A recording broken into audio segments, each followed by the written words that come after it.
Okay, so here is your topic. It is known as cell, the unit of life.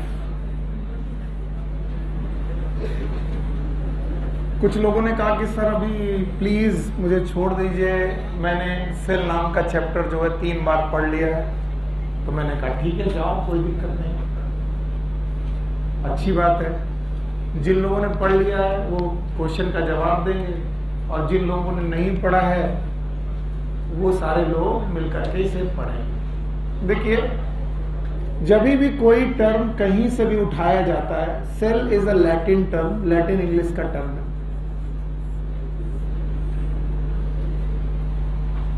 Rather English का term है, और cell का मतलब ही होता है चैम्बर।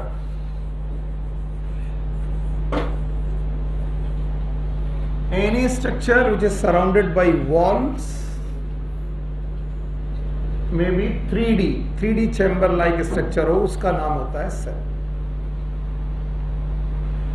तो जो सेल शब्द का यूज किया सबसे पहले किया रॉबर्ट हुक नाम के साइंटिस्ट। रॉबर्ट हुक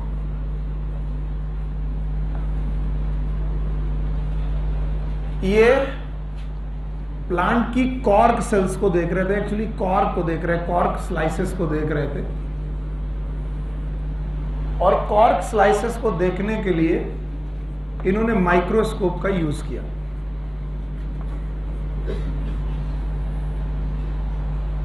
तो उन्होंने माइक्रोस्कोप से देखा कॉर्क स्लाइस में कुछ चैम्बर जैसे स्ट्रक्चर बने हुए। तो इन्होंने कहा कि जो कॉर्क की स्लाइस है, it is made up of repetitive unit which look like chambers. तो इन्होंने बोला cork slice is made up of chamber, और चैम्बर को उन्होंने नाम दे दिया सेल।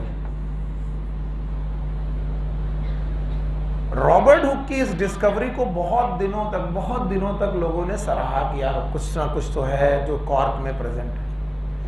बाद में पता चला कि रॉबर्ट हुक है, इन्होंने डेड सेल्स देखी थी। कैसी देखी थी? बताइए, कॉर्क लिविंग सेल है कि डेड सेल? और इन्होंने देखा था कि देयर आर सम चैम्बर्स, क्या प्रेजेंट है? चैम्बर्स। और वो सराउंडेड थे वॉल से, तो उन्होंने एक्चुअली देखी थी सेल वॉल्स। क्या देखी थी? और सेल वॉल के अंदर खाली स्पेस। कैसा स्पेस? तो बताइए, रॉबर्ट हुक ने कभी लिविंग सेल देखी कि नहीं देखी? देखी? उस समय तक तो नहीं देखी। तो सेल शब्द का कैसे बेटा उत्पत्ति हुई, what is the meaning of cell, इसके पीछे की कहानी मैंने आपको बता दी। साइंटिस्ट का नाम याद रखिएगा, रॉबर्ट हुक ने सेल नाम का स्ट्रक्चर देखा। किसमें देखा? Cork slice. और ये लिविंग सेल थी कि डेड सेल? पक्का। यहां से कॉन्सेप्ट बना कि हर ऑर्गेनिज्म में 3D चैम्बर लाइक स्ट्रक्चर होते हैं। कैसे? 3D चैम्बर लाइक स्ट्रक्चर होते हैं, जिन्हें हम चैम्बर ही बोलते हैं, जिन्हें लैटिन शब्द में किस नाम से बोलते हैं? सेल, और जिनकी सराउंडिंग का नाम सेल वॉल।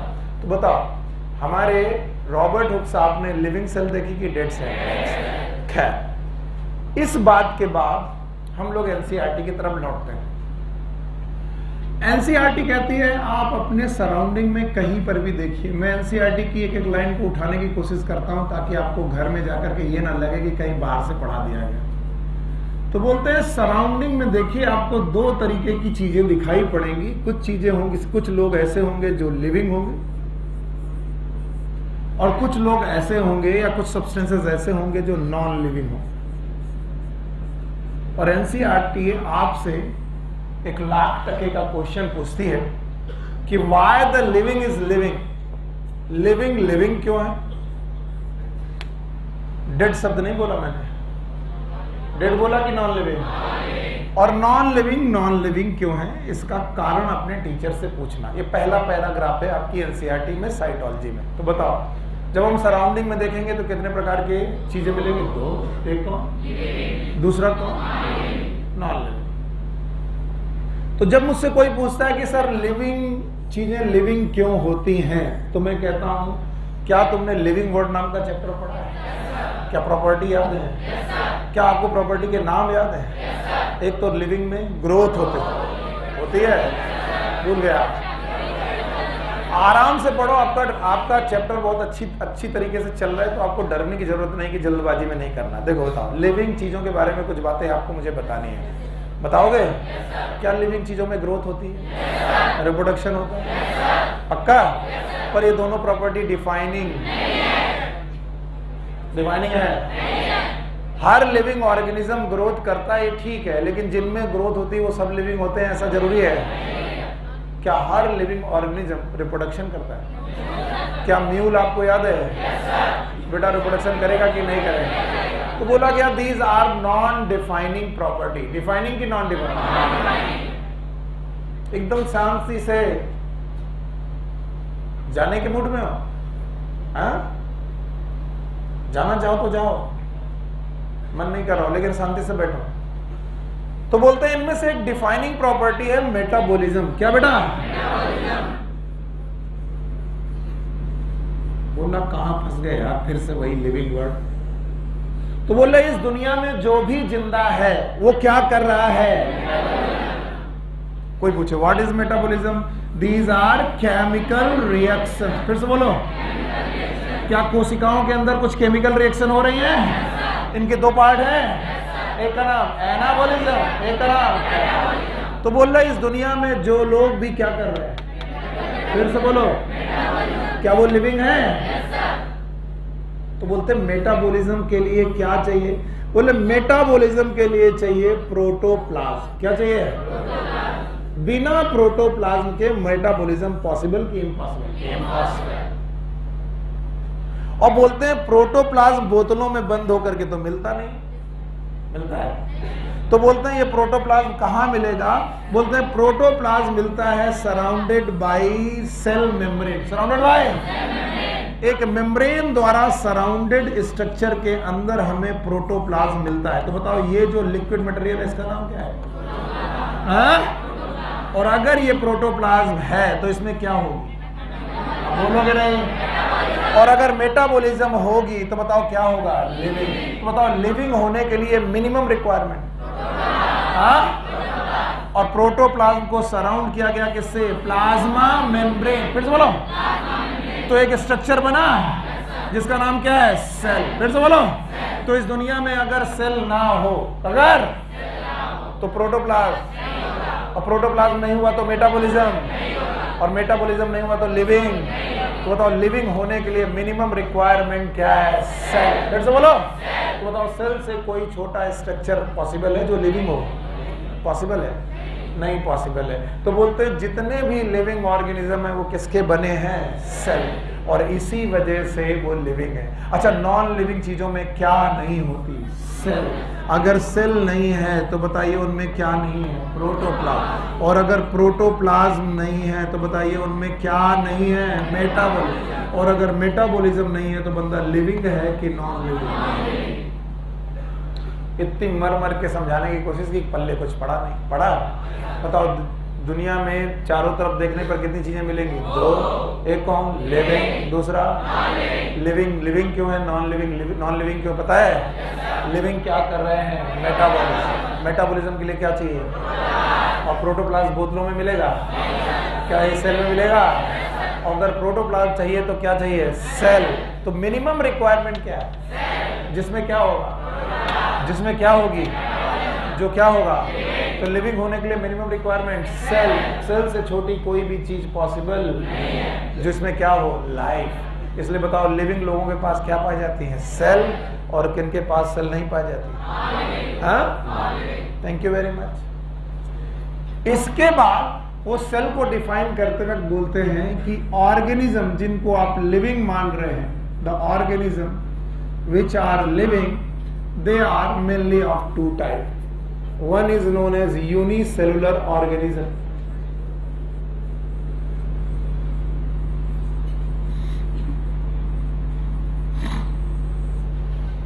और दूसरे ऑर्गेनिज्म हैं जिन्हें हम लोग बोलते हैं मल्टी सेलुलर ऑर्गेनिज्म।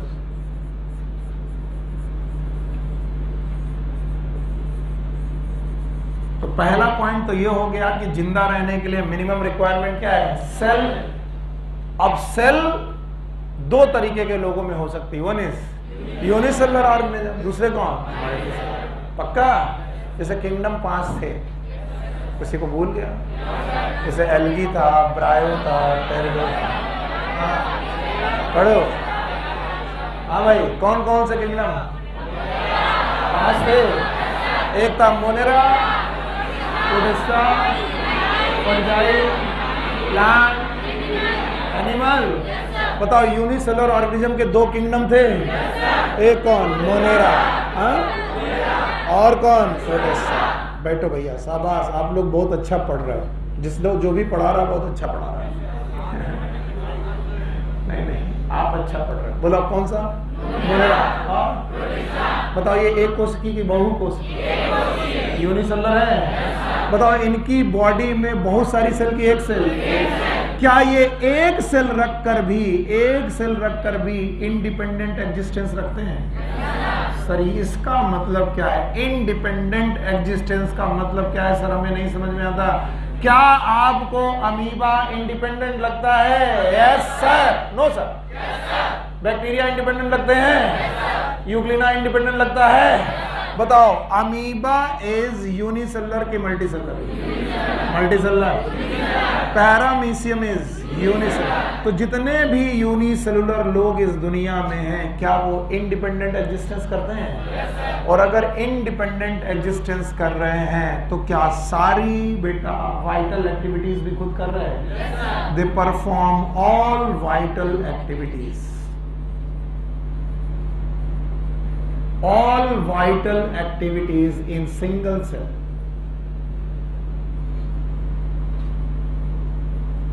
तो भाइयों बहनों, इनकी सेल नहीं है, बल्कि सेल बॉडी की तरह बिहेव कर रही। किसकी तरह? अब कुछ लोग कहेंगे बॉडी की तरह। यस, हम अपनी बॉडी से क्या क्या प्रोसेस कर सकते हैं? इनका तुम्हारा बोली, हम क्या क्या कर सकते हैं? क्या हम डाइजेशन कर सकते हैं? No sir. Respiration, excretion, reproduction, ये सारे प्रोसेस क्या केवल इनकी सेल कर रही है? तो इनकी सेल की तरह बिहेव कर रही है कि बॉडी की तरह? और तभी ये इंडिपेंडेंट एग्जिस्टेंस शो करते हैं। कैसा? तो क्या इस दुनिया में अमीबा एक कोशिका होने के साथ साथ एक एनिमल भी है? yes. सर, ये बात ना समझ में आए। अमीबा एक कोशिका होने के साथ साथ एक एनिमल भी है। क्या पैरामीशियम एक कोशिका होने के साथ साथ एक एनिमल भी है? Yes sir. यस और नो? इसका मतलब है उसका एग्जिस्टेंस कैसा है? इंडिपेंडेंट। अब बताइए, अगर मैं अमीबा से कह दूं कि तुम इंडिपेंडेंट एग्जिस्ट करो, लेकिन प्रोटोप्लाज्म के बिना, सेल के बिना, पॉसिबल की इम्पॉसिबल? इसलिए बोला जाता है cell is fundamental unit, fundamental unit of life.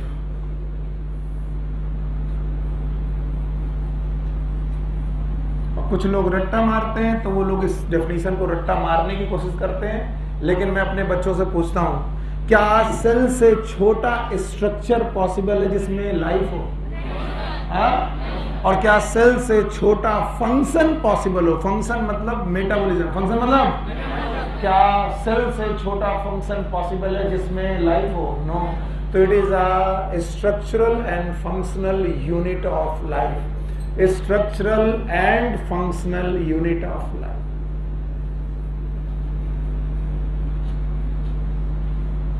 यानी सेल से छोटा ना तो स्ट्रक्चर में कोई स्ट्रक्चर है जिसमें लाइफ हो, और ना ही फंक्शन कोई छोटा है इससे जिसमें लाइफ हो। तो व्हाट इज सेल?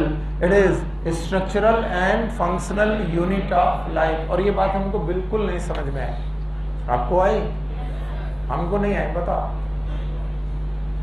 पता नहीं क्यों नहीं आई। हमने पढ़ाई लेकिन हमको नहीं आई। वाई? इससे छोटा स्ट्रक्चर पॉसिबल क्यों नहीं? अगर सेल को तोड़ोगे तो प्रोटोप्लाज्म बचेगा कि बह जाएगा? और बह जाएगा तो मेटाबॉलिज्म, और मेटाबॉलिज्म नहीं होगी तो लाइफ।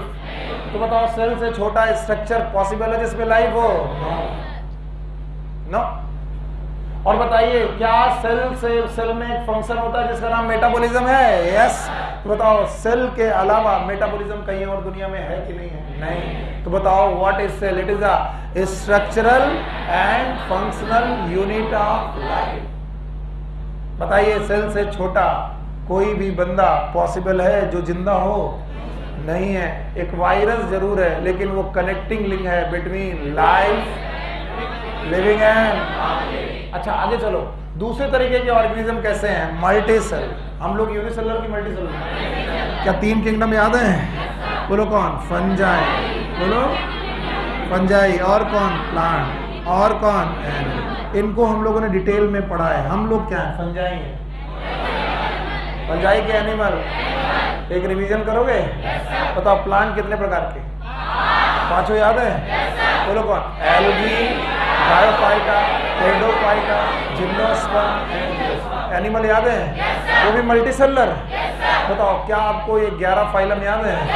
बोलो porifera, coelenterata, ctenophora, platyhelminthes, aschelminthes, arthropoda, mollusca, echinodermata, hemichordata. हम लोग कौन है? कॉर्डेटा में वर्टिब्रेटा है हम। वर्टिब्रेटा में मैमल है। मैमल में प्राइमेट है। प्राइमेट में होमो है। होमो में सैपियंस है। कच्चा हो यार तुम लोग, सब कुछ आता है तुम्हें? पक्का? तो बताओ जो मल्टी सेलुलर है उसके पास भी बॉडी है, और यूनिसेलुलर लोगों के पास भी बॉडी है। इनकी बॉडी में एक सेल की मैनी सेल? एक सेल। और क्या इनका इंडिपेंडेंट एग्जिस्टेंस है? और क्या ये सारे वाइटल एक्टिविटीज उस सिंगल सेल में करते हैं? वो सेल ना होती तो ये जिंदा होते। तो इसीलिए बोलते हैं what is cell? Cell is fundamental unit of, it is structural and functional unit of life. आने दो चित्रांश साहब, आ जाओ बेटा, थोड़ा उठो आप लोग।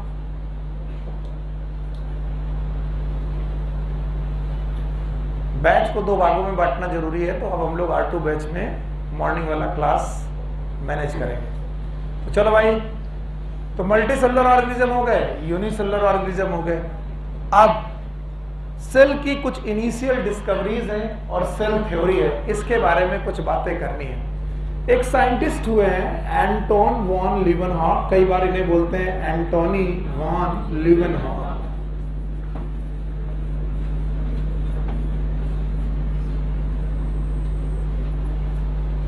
इन्होंने फर्स्ट लिविंग सेल देखी थी, फर्स्ट लिविंग सेल। क्या इसके पहले मैंने एक साइंटिस्ट का नाम किया था? बोलो कौन थे? Robert Hooke.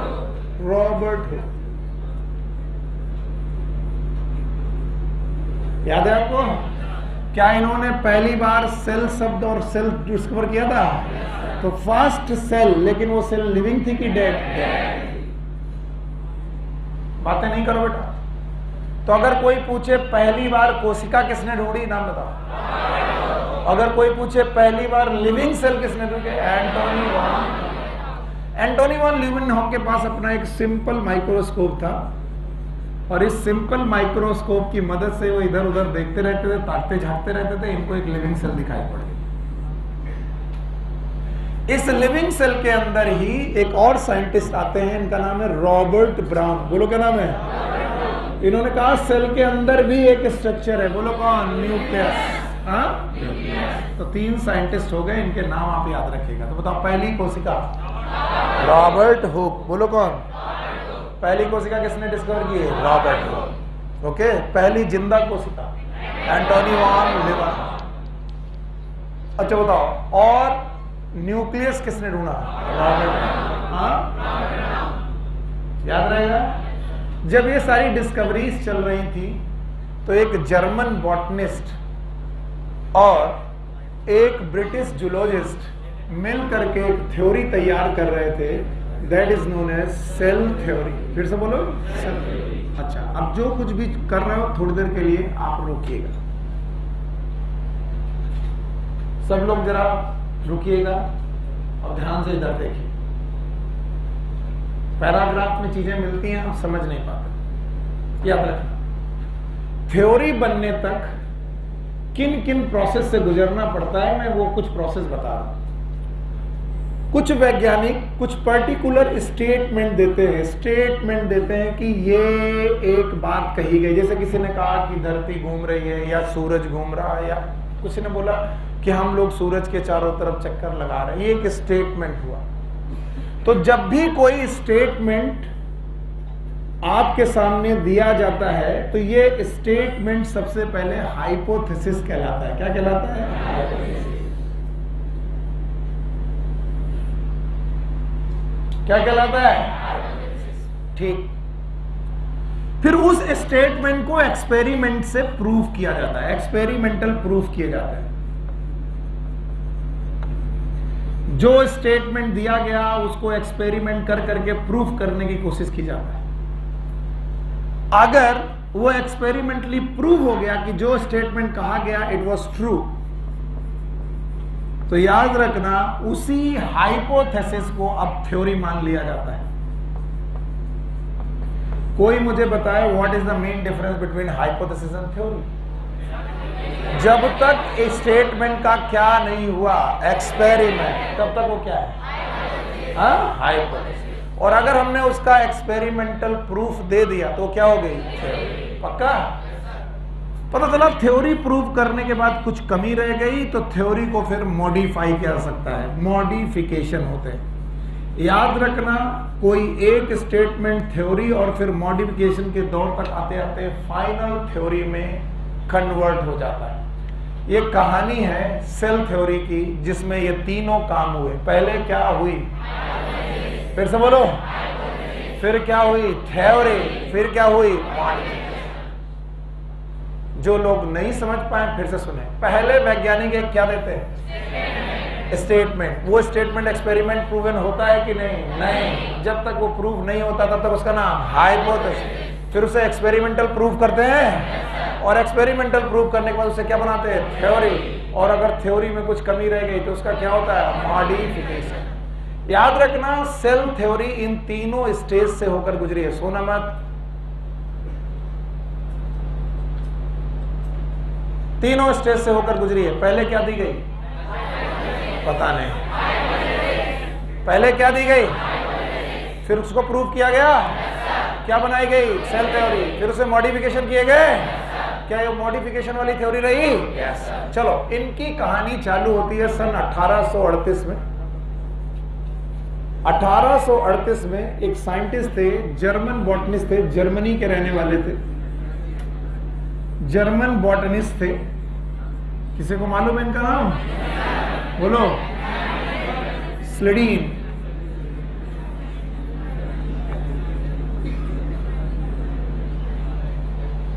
बेटा एकदम शांत। मुझे मालूम है आपको सब कुछ आता है, फिर भी बैठे हो ना यहाँ पर, मेरी इज्जत के लिए बैठे हो तो उतना ही सिखा दो मुझे नहीं आता, आप लोग मुझे सिखाओ। बताओ जर्मनी के थे, 1838 की बात है। नाम बताओ क्या है? स्लेडीन। स्लेडीन साहब जो थे ये देख रहे थे कि plant they are made up of cells.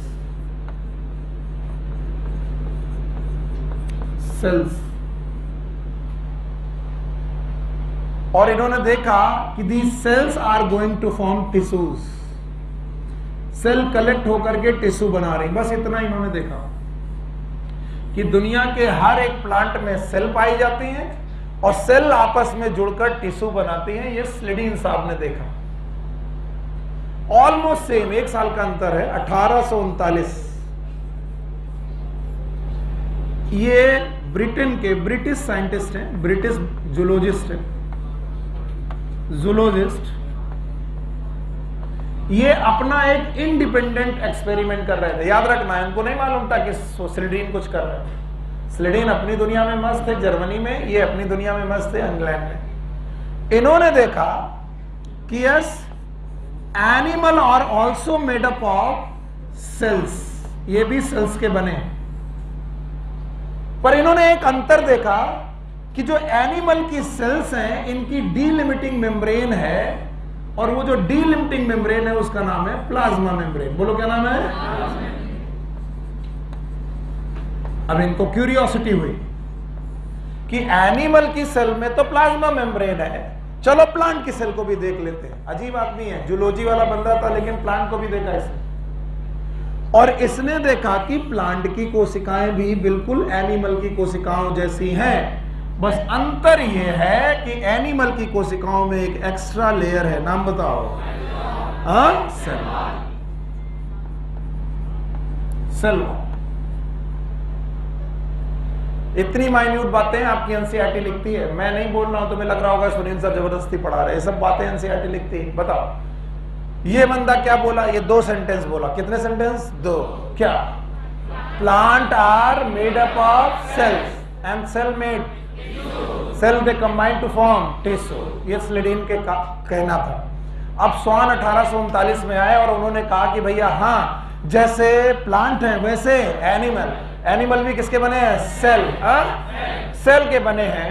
और उनकी जो मेम्ब्रेन है, डीलिमिटिंग आखिरी लेयर है, उसका नाम प्लाज्मा मेम्ब्रेन। लेकिन इन्होंने कहा कि जैसा एनिमल है वैसे ही प्लांट भी है, और प्लांट की तरफ इन्होंने देखा कि प्लांट की जो सेल है उनमें क्या पाया जाता है? सेल। एक्चुअली इन्होंने केवल एनिमल पे काम किया था, पर इनको मालूम चल गया था कि मैं एनिमल में काम कर रहा हूं। ठीक वैसे ही जर्मनी में एक साइंटिस्ट है जो किस पे काम कर रहे हैं? प्लांट। तो इन्होंने कहा चलो एनिमल सेल के साथ साथ मैं प्लांट की सेल भी देख लूं। और अगर प्लांट की सेल देखी गई तो पता चला कि भैया प्लांट की सेल और एनिमल सेल में एक डिफरेंस है। बताओ किसके पास सेल वॉल है? प्लांट में सेल वॉल है। तब क्या हुआ कि स्वान भाई साहब ने, स्वान ने, ध्यान सुनना, एनसीईआरटी में जहां पर भी लिखा हो अंडरलाइन करना, स्वान ने एक हाइपोथेसिस पुट की, और इस हाइपोथेसिस का नाम था सेल हाइपोथेसिस। बोलो क्या नाम था? अब बताओ स्वान ने थ्योरी दी कि हाइपोथेसिस? ये बात आप कभी ना भूलें वरना मुश्किल हो जाएगी। बताओ सबसे पहले हाइपोथेसिस किसने दी? स्लेडीन ने कि स्वान ने? स्वान। और स्वान की इस हाइपोथेसिस को स्लेडीन ने भी सुना। फिर स्लेडीन एंड स्वान दोनों ने मिलकर, स्लेडीन एंड स्वान दोनों ने मिलकर के इस हाइपोथेसिस को एक्सपेरिमेंटली प्रूफ किया। एक्सपेरिमेंट किए और प्रूव करना चालू कर दिया। और जैसे एक्सपेरिमेंटली प्रूव करना चालू कर दिया तो बताओ ये हाइपोथेसिस रहेगी, थ्योरी होगी। It is known as cell theory. मैं बहुत खुश हो जाऊंगा कि बच्चे तुम घर में जाके एनसीईआरटी पढ़ोगे और ये दोनों लाइनें ढूंढोगे कि बताओ किसने हाइपोथेसिस दी? स्वान ने हाइपोथेसिस दी। और उसको थ्योरी किसने बनाया? केवल स्वान ने कि दोनों ने? कौन कौन? Schleiden and Swann. और इस थ्योरी का नाम क्या रखा गया? Cell theory. बोले इन हाइपोथेसिस और इन थ्योरी में क्या मेन पॉइंट था? मेन पॉइंट 2 थे। पहला मेन पॉइंट, ध्यान सुनना, पहला main point, all living organism. पहला पॉइंट था all living organism they are made up of cell और part of cell.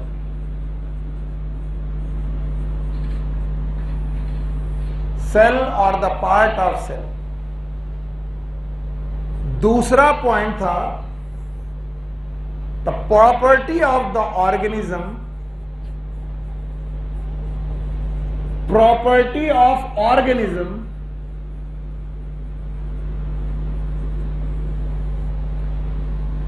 is the property of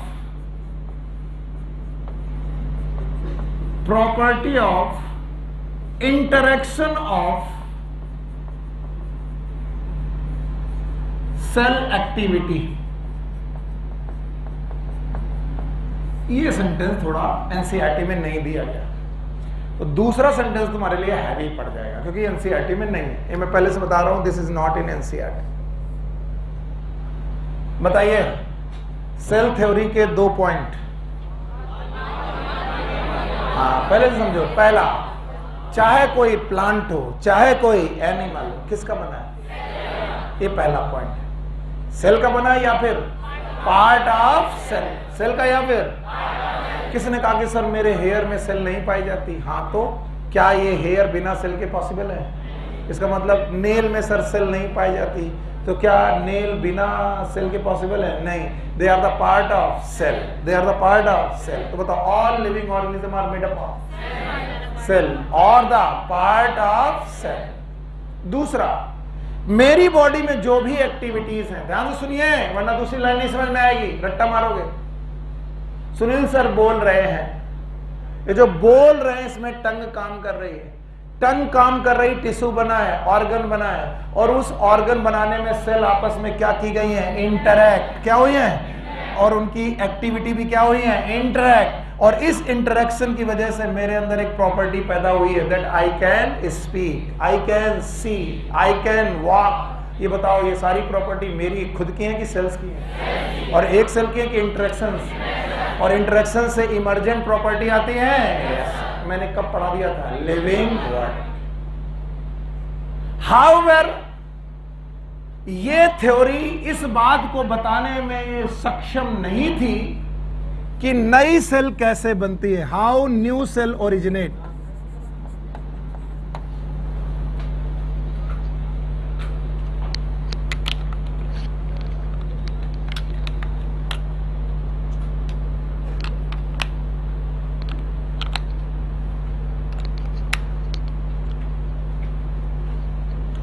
okay,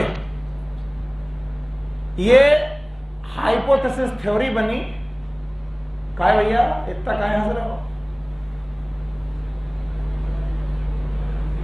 कुछ और तरीके से पढ़ा है?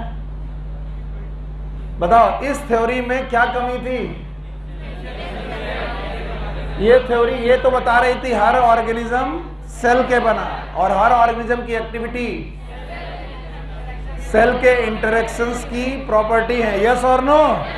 लेकिन ये थ्योरी क्या नहीं बता रही थी कि नई सेल ओरिजिनेट कैसे हो, ओरिजिनेशन कैसे होता है नई सेल का, ये थ्योरी नहीं बता पा रही थी। तब एक साइंटिस्ट आते हैं 1855 में। कब? फिर से बोलो। ये वाले 38, ये वाले 1839, इट इज 1838, फिर इट इज 18, और इनका नाम है रुडोल्फ वर्च्यू। फिर से बोलो। और रुडोल्फ वर्च्यू ने इस थ्योरी को, बताइए क्या कर दिया? मॉडिफाई। क्या कर दिया? और इन्होंने एक टर्म दिया, omni cellula e सेलुला।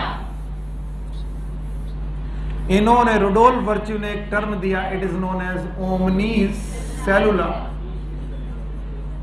E cellula. All new cells originate from pre-existing cell.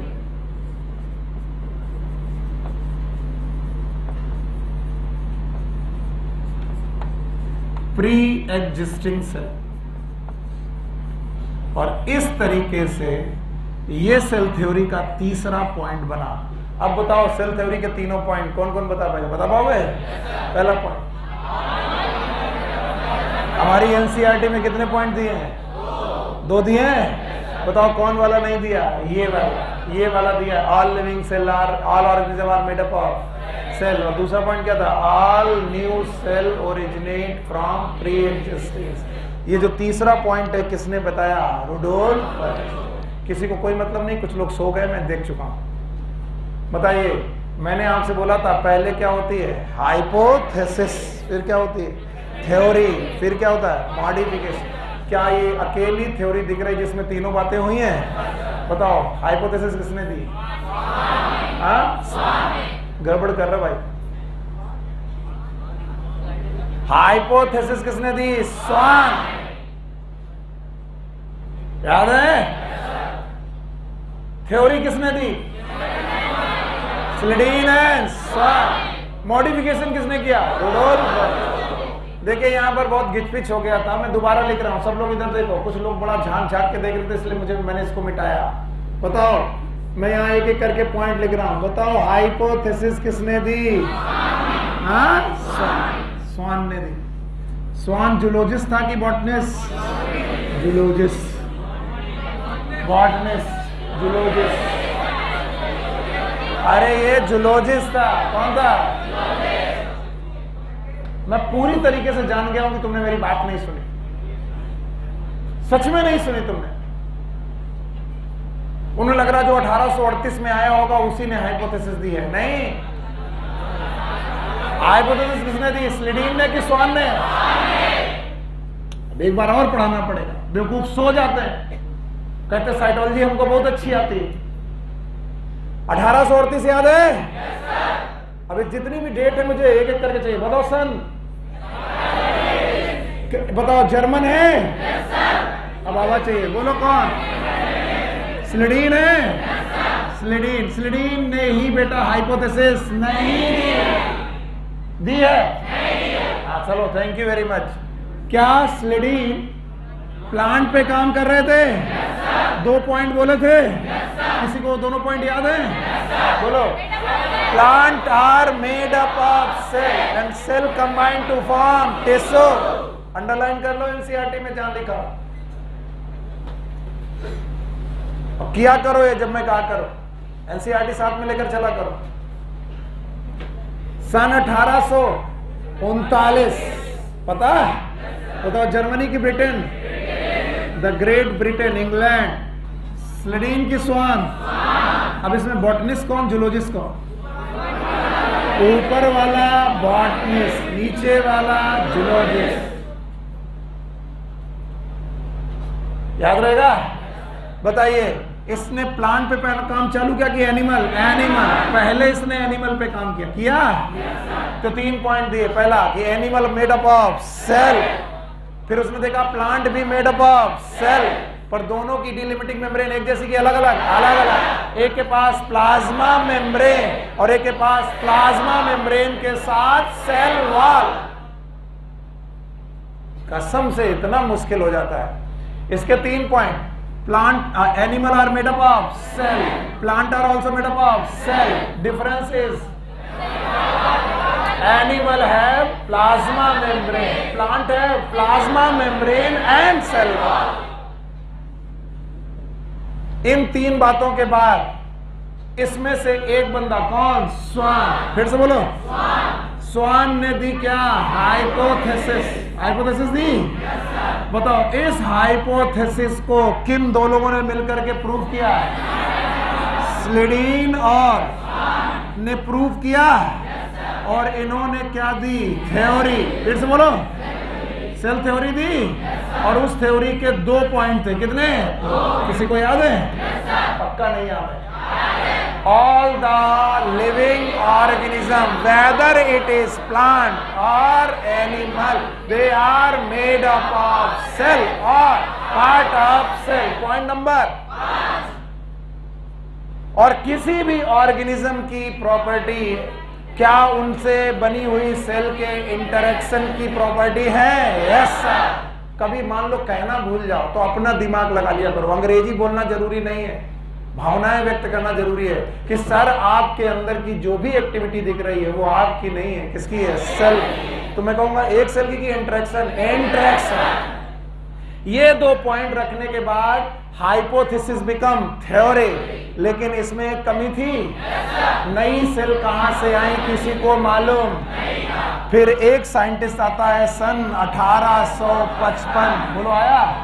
नाम बताओ। Rudolf Virchow. क्या इसका नाम रुडोल्फ वर्चू है? और इसने कहा चिंता मत करो, मैंने पता लगा लिया है that omnis cellula e cell, हर पेटा नई सेल पुरानी सेल से पैदा होती है by the process known as cell division. तो बताओ अब टोटल कितने पॉइंट हुए? पॉइंट 1 2 3। आपकी बुक में कितने दिए हैं? 3 कि 2? इसका 1 और 3 वाला दिया है, बीच वाला नहीं दिया। तो बताओ, ये अकेली थ्योरी है जो पहले क्या थी, फिर क्या हुई, फिर इसमें क्या हुआ? मॉडिफिकेशन। तो बोलते हैं सेल थ्योरी क्या तीनों अवस्थाओं से गुजरी है? पहले उसे क्या दिया गया? हाइपोथेसिस, फिर उसका थ्योरी, फिर उसका मॉडिफिकेशन। तो मैं अगर 3 क्वेश्चन बनाऊं कि बताओ हाइपोथेसिस वाज गिवन बाय, दोनों साइंटिस्ट का नाम मत लेना, कौन? स्वान। नींद आ रही बेटा? नहीं समझ में आ रहा? आ रहा है? बताओ, हाइपोथेसिस वाज गिवन बाय, बहुत सही जवाब दिया। अच्छा है कि स्लिडीन और स्वान नहीं दिया। कल को पूछा गया cell hypothesis was given by Schleiden and Schwann, no, Schwann. Cell theory was given by Schleiden and Schwann, and cell theory was modified by Rudolf. और अब बोला जाए मॉडर्न सेल थ्योरी कौन सी? Now Schleiden, Schwann and Rudolf modified. तो आज अगर कोई पूछे modern cell theory was given by, बता पाओगे? बोलो स्लिडीन, स्वान, क्योंकि इस थ्योरी में रुडोल्फ वर्च्यू का भी एक पॉइंट है, और उस पॉइंट का नाम क्या है? Omnis cellula e cell. इसका हिंदी अनुवाद ऑल न्यू सेल्स, हर नई कोशिका पुरानी कोशिकाओं से पैदा होती है by cell. This was the cell hypothesis, cell theory and modern cell theory. अब हटा दे, अभी भी कंफ्यूजन है, अभी भी कंफ्यूजन है तो आप बेवकूफ हो।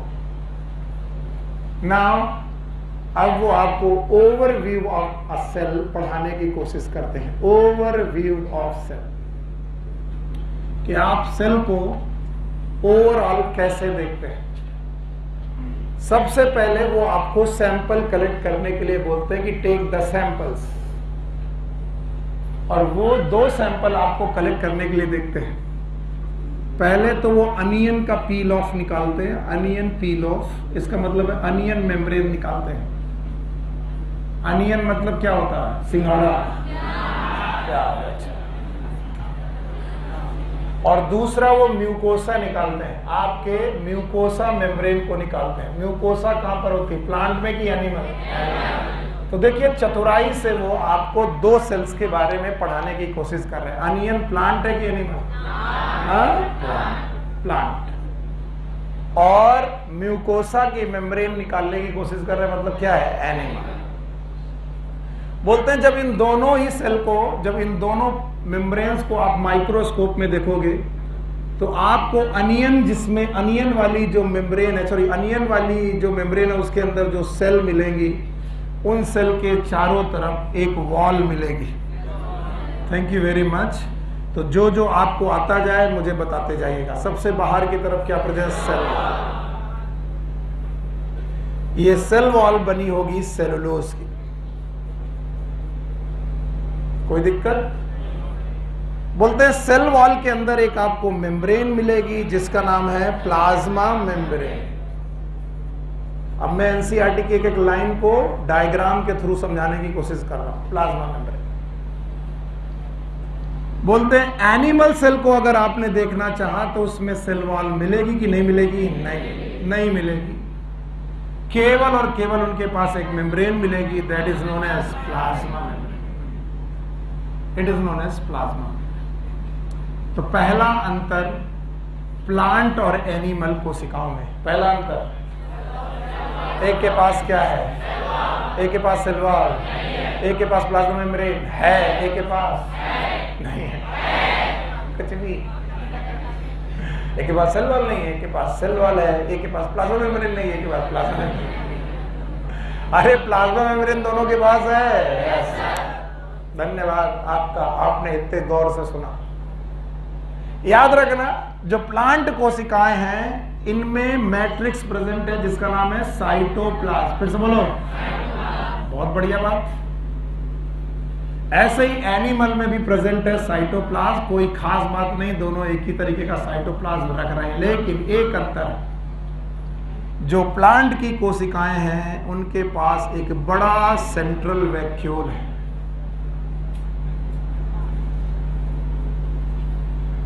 और इनके पास जो बेटा साइटोप्लाज्म है उनमें वैक्यूल हैं, लेकिन लार्ज की स्मॉल, स्मॉल वैक्यूल। दूसरा अंतर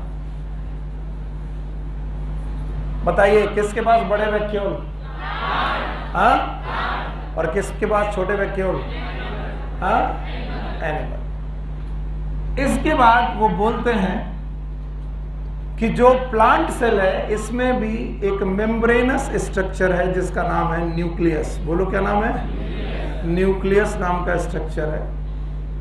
और उस न्यूक्लियस नाम के स्ट्रक्चर के अंदर प्रेजेंट है डीएनए। क्या प्रेजेंट है? So it have nucleus, well form nucleus. बोलते हैं यस, एनिमल कोशिकाओं में भी भैया ये न्यूक्लियस है double membranous, they also have nucleus.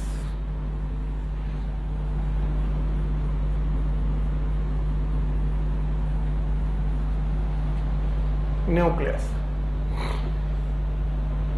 चलो, दो अंतर दिखाई पड़े अभी, किसी को दिखाई पड़े? बोलो, किसके पास सेल वॉल है? प्लांट सेल वॉल, प्लांट है। अच्छा, और किसके पास सेल वॉल नहीं है? किसके पास वैक्यूल बड़ा है? किसके पास वैक्यूल छोटे छोटे? किसके पास न्यूक्लियस है? दोनों के पास न्यूक्लियस में डीएनए है।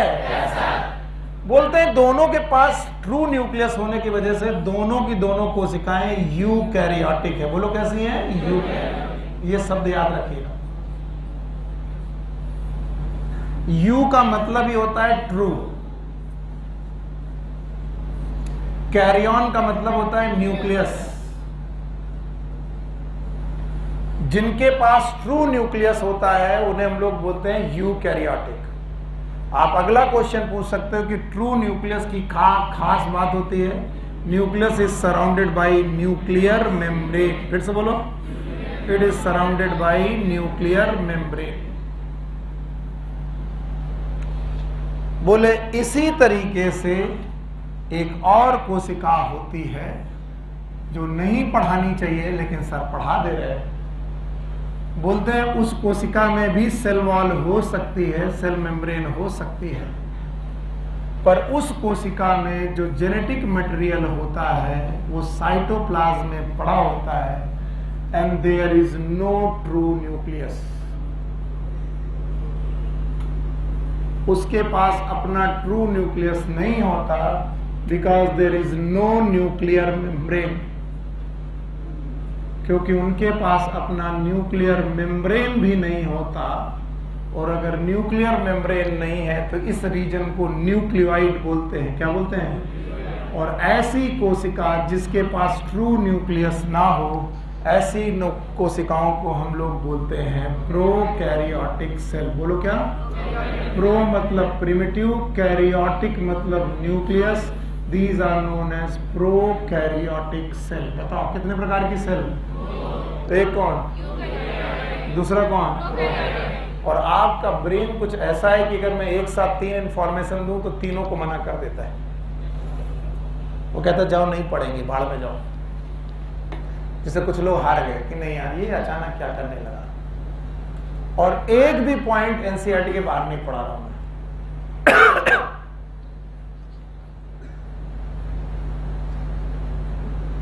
यहां तक अगर तुमने नहीं पहुंचाया तो मैं ऐसे बैठा हूं, मजे कर रहा हूं, है ना। बोले तो इतना सिंपल चीजें हैं सर, हम तो 2-3 बार पढ़ चुके हैं, क्या पढ़ाने की जरूरत है? खड़े हो। प्रोकैरियोटिक सेल में सेल वॉल होगी कि नहीं होगी? होगी। कोई एक प्रोकैरियोटिक कोशिका का नाम बताओ जिसमें सेल वॉल नहीं है। Micro, mycoplasma. कौन सा किंगडम? मोनेरा। बहुत सही पढ़ रहे भाई, बैठ जाओ। क्या इन सारी चीजों को शब्दों में लिखाने की जरूरत है? हाँ, बोले लिखाई दोगे तो अच्छा रहेगा। मैं नहीं लिखाऊंगा। और यहां तक 7 या 8 पॉइंट है, सब लोग बता दोगे। बताओ क्या आपने सैंपल लिए? 2 जगह से लिए। एक तो आपने अपने अनियन से लिया, ये अनियन है कि म्यूकोसा? और दूसरा अनियन से लिया। और म्यूकोसा और अनियन दोनों की जो कोशिकाएं हैं एक ही जैसी कि अलग अलग? एक प्लांट की है और एक एनिमल की है। म्यूकोसा वाली प्लांट की है, यस। म्यूकोसा वाली कितना दुखी है। म्यूकोसा वाली एनिमल की है और अनियन वाली दोनों को देख रहे हैं। दोनों को जब माइक्रोस्कोप में देख रहे तो दिखाई पड़ रहा है। बिना देखे इधर उधर देखे बताना। बताओ क्या दोनों में सेल वॉल है? Yes sir. Yes sir. Plant में सेल वॉल है? अच्छा है। और एनिमल में सेल वॉल नहीं है? तो बताओ, एक में सेल वॉल, एक में सेल वॉल। सेल वॉल है तो किसकी है? सेलुलोज। किसकी? और बेटा इनमें सेल वॉल, प्लाज्मा मेम्ब्रेन है? प्लाज्मा मेम्ब्रेन यहां पर भी है। अच्छा, दोनों तरफ प्लाज्मा मेम्ब्रेन है, दोनों तरफ सेल वॉल। अच्छा ठीक है। अंदर पहुंचे साइटोप्लाज्म है, बड़ा वाला वैक्यूल है, दोनों में? किसमें है? प्लांट में है, इसलिए साइटोप्लाज्म पेरीफेरी गया है, साइटोप्लाज्म पूरी जगह मजा कर रहा है।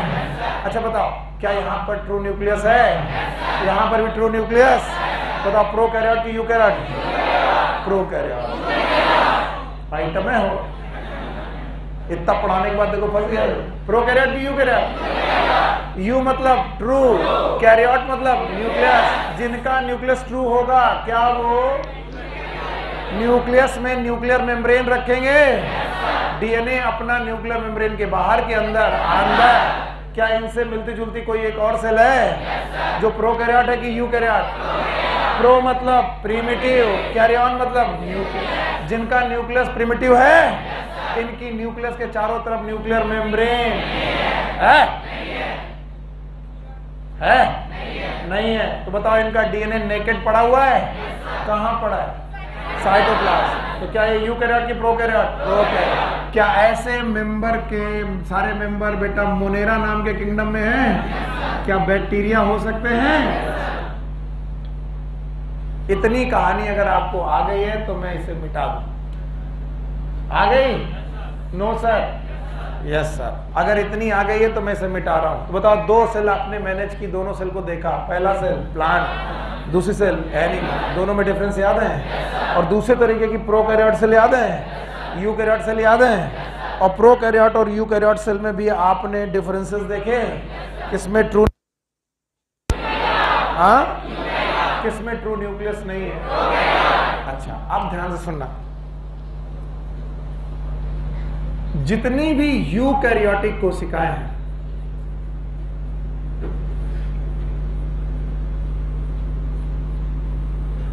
चाहे वो प्लांट की हो और चाहे वो एनिमल की हो, देखो दोनों बना दी मैंने। बताइए इसमें कौन सी वॉल बना दूं? हाँ सेल। क्या ये प्लांट है? ये एनिमल है? भगवान ने इनको बहुत सुंदर न्यूक्लियस दिया और सुंदर न्यूक्लियस में इन्हें मेम्ब्रेन दे दी, यानी न्यूक्लियस के चारों तरफ कौन सी मेम्ब्रेन? तो इनका डीएनए चुपचाप छुप के रह रहा है और इनके पास भी ट्रू न्यूक्लियस दे दिया। इनके न्यूक्लियस में न्यूक्लियर मेम्ब्रेन दे दी, इनका डीएनए भी बेटा न्यूक्लियस के अंदर रह रहा। N for nucleus, N for nucleus. अब ध्यान से, बहुत नींद आती तुम लोग को। किसी भी कोशिका में न्यूक्लियस एक किंग की हैसियत रखता है, राजा की हैसियत रखता है।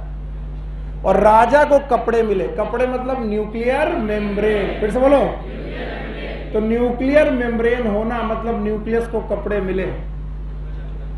इसलिए इनकी प्रजा के पास, प्रजा मतलब सेल ऑर्गेनेल, बोलो कौन? सेल ऑर्गेनेल के पास भी मेम्ब्रेन हो सकती है, यानी इनके सेल ऑर्गेनेल मेम्ब्रेन बाउंड होंगे। और ऐसे कुछ मेम्ब्रेन बाउंड सेल ऑर्गेनेल के नाम हैं, जैसे ईआर। बोलो क्या बेटा? What is ER? Endoplasmic reticulum. क्या दोनों जगह पर हो सकता है? दोनों जगह पर हो सकता है, चाहे वो प्लांट हो चाहे वो बेचारे परेशान है। दोनों जगह पर आपके पास माइटोकॉन्ड्रिया हो सकता है। क्या हो सकता है? माइटोकॉन्ड्रिया। दोनों जगह पर गोल्गी बॉडी हो सकती है। क्या हो सकती है? Golgi body.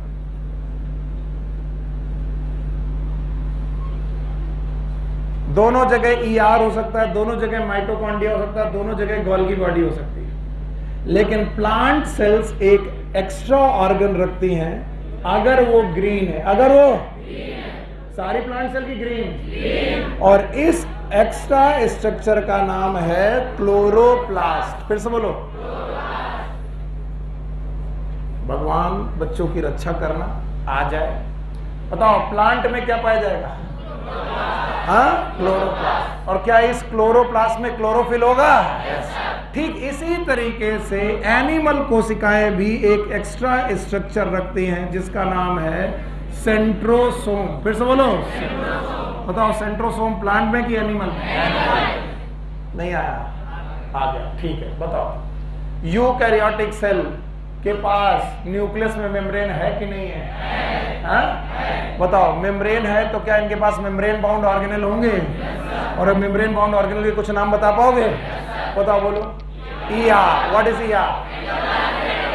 और mitochondria, Golgi body, chloroplast, micro bodies. बोलो क्या? पक्का? बताओ क्लोरोप्लास्ट दोनों में होगा कि प्लांट में? हाँ? प्लांट में। एनिमल में? तो एनिमल में भी कुछ ऐसा होगा जो प्लांट में नहीं होगा? बोलो कौन? You got my point? अब वो बोलते हैं कि अगर तुम प्रोकैरियोट कोशिकाओं में गए, वैसे तो मैं इतनी सिंपल चीजें पढ़ा रहा हूं कि ये चीजें सबको मालूम है, लेकिन जिनको नहीं मालूम, कसम खा कह रहा हूं, वो आज घर में बहुत रो रहे होंगे कि पता नहीं क्या पढ़ा रहा, कहाँ गायब हो रहा। यकीन मानिए मैं 5-6 साल की अपनी टीचिंग में पढ़ाते पढ़ाते जानता हूं कि जिस दिन मैं प्रोकैरियोटिक यूकैरियोटिक कोशिकाओं के बारे में डिफरेंस पूछता हूं तो मुझे 7 में से 3 या 4 ऐसे बच्चे मिलते हैं, मतलब 10 में से 3 या 4 बच्चे ऐसे मिलते हैं जिनको प्रोकैरियोट और यूकैरियोट में डिफरेंस नहीं मिलता। और तब से मैंने मान लिया है कि मैं ये मान के नहीं चलूंगा कि तुम्हें सब कुछ आता है, और इस वजह से बार बार रिपीटिटिव होता हूं, मैं बार बार समझाने की कोशिश करता हूं। तो जिनको ये सब टॉपिक आते हैं वो कहते हैं क्या चट रहे हैं यार, लेकिन तुम कभी अपने बगल वाले किसी एक बच्चे से पूछना जिसको प्रोकैरियोट और यूकैरियोट में डिफरेंस नहीं है, वो इतना दुखी मिलेगा कि सर अचानक कहां से कहां उछल रहे, समझ में नहीं आ रहा। बताओ ये दोनों को सिखाएं, प्रो की यू? प्रो। दोनों के पास ट्रू न्यूक्लियस है, दोनों के राजा के पास कपड़े हैं, कपड़ा मतलब न्यूक्लियर मेम्ब्रेन है, मेम्ब्रेन बाउंड सेल ऑर्गेनेल होंगे? No sir. अब आया प्रोकैरियोटिक कोशिका, और बोलते हैं प्रोकैरियोटिक कोशिका को गौर से देखिए, और जब आप प्रोकैरियोटिक कोशिका को गौर से देख रहे हैं तो देखा क्या आपने कि इनके पास प्रेजेंट है बेटा, क्या प्रेजेंट है? डीएनए। बताओ न्यूक्लियस है कि नहीं है? हाँ? तो बताओ न्यूक्लियस में there is no nuclear membrane, no nuclear membrane. तो न्यूक्लियस शब्द ही नहीं होगा, रीजन का नाम क्या होगा? न्यूक्लियोइड। फिर से बोलो। और ऐसी कंडीशन को बोलते हैं there is no nuclear membrane. और जब इनमें कोई न्यूक्लियर मेम्ब्रेन नहीं होगी तो बताओ राजा के पास कपड़े हैं कि नहीं है? नहीं है। तो बताइए इनके जो सेल ऑर्गेनेल होंगे, मेम्ब्रेनस की non membranous? Non membranous cell organelle.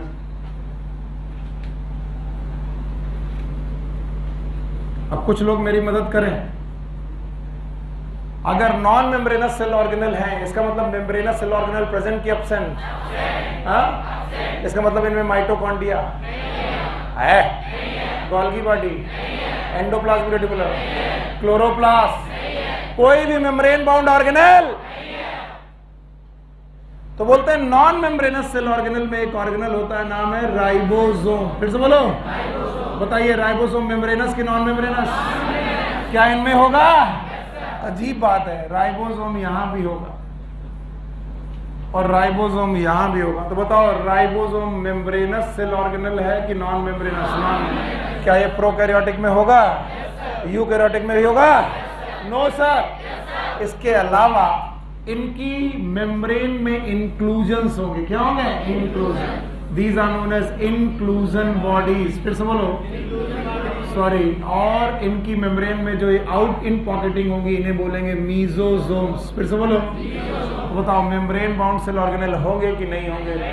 बताओ राजा के पास कपड़े नहीं हैं तो प्रजा के पास कपड़े? Mitochondria, chloroplast, endoplasmic reticulum, cyanobacteria का नाम सुना? सुना? साइनोबैक्टीरिया। ऐसे ही मेरा क्वेश्चन है, साइनोबैक्टीरिया फोटोसिंथेसिस करते हैं कि नहीं? है?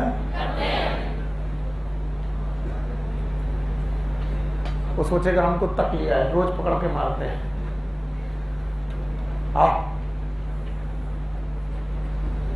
मारेंगे नहीं, डरो मत, ऐसे तुमसे प्यार हो गया। और अगर हमने प्यार किया तो बड़ा खतरनाक होता है। हाँ बताओ, साइनोबैक्टीरिया फोटोसिंथेसिस करते हैं, क्लोरोफिल होगा। अब बाकी लोग शांत रहे भाई, क्लोरोफिल होगा? कहाँ होगा? क्लोरोफिल होगा तो क्लोरोप्लास्ट होना चाहिए।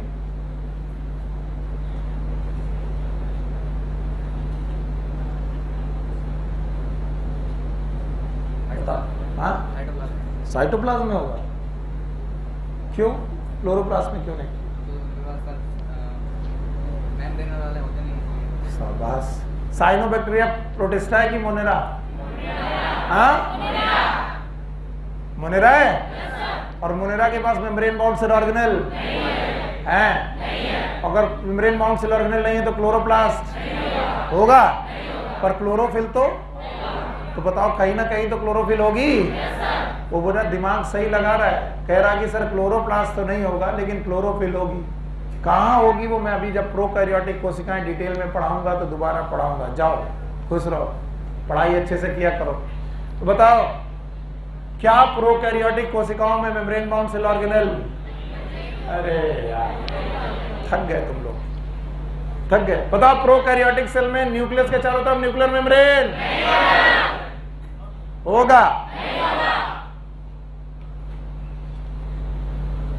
पक्का होगा कि नहीं होगा?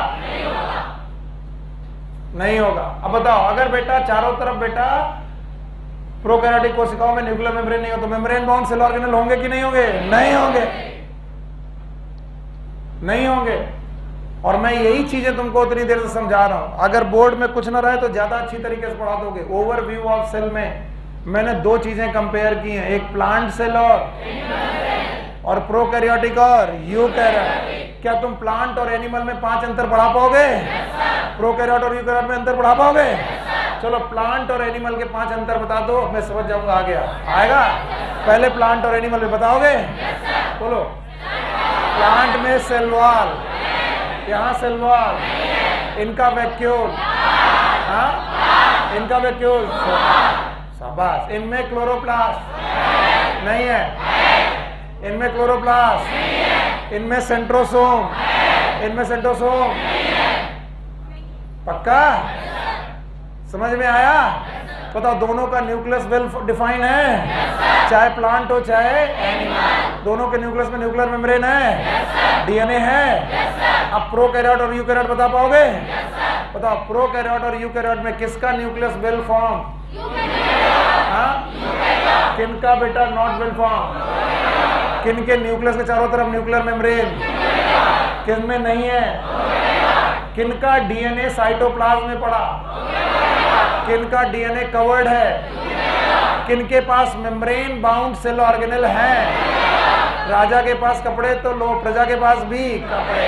किनके पास बेटा मेम्ब्रेन बाउंड सेल ऑर्गेनेल है? किनमें mitochondria, Golgi body, endoplasmic reticulum है? किनमें ये सब नहीं है? उसमें प्रोकैरियोट। पक्का? बताओ, एक सेल ऑर्गेनेल जो हर जगह है, राइबोसोम, प्रोकैरियोट में है? यूकैरियोट प्लांट में है? यूकैरियोट एनिमल में है? इतनी छोटी छोटी बातें बतानी थी, बता पाएंगे? चलिए, प्रोकैरियोट की 2 बातें और सीख लो, इसके बाद मैं बता देता हूं, हटा दे रहा हूं। कहते हैं प्रोकैरियोट का अपना एक क्रोमोसोमल डीएनए होता है। कैसा डीएनए? ये न्यूक्लियस है कि डीएनए? डीएनए। ये न्यूक्लियस नहीं बनाया मैंने, ये डीएनए बनाया। It is known as chromosomal DNA.